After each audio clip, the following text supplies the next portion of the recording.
Do you have any tips for beginners how they could prepare your pussy for great tantric sex?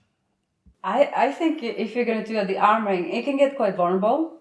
It can get quite sensitive for a woman. I mean, we can cry a lot during the armoring. You know, it's a very vulnerable space to be in. So make sure that you, even if it's a newbie, you can still do it with someone you feel safe with, someone you feel good with, someone that you feel that you can relax and let go. I mean, the whole thing is about letting go and surrendering into the moment. If you have a partner that is not really completely there for you or present, or you feel unsafe with a person, it's going to be really hard for you to relax. Someone who's never done it before, just make sure you really read up on what it is and how to do it. I mean, it's fine to try it out yourself at home. We also have, tutorials, online video tutorials you can follow.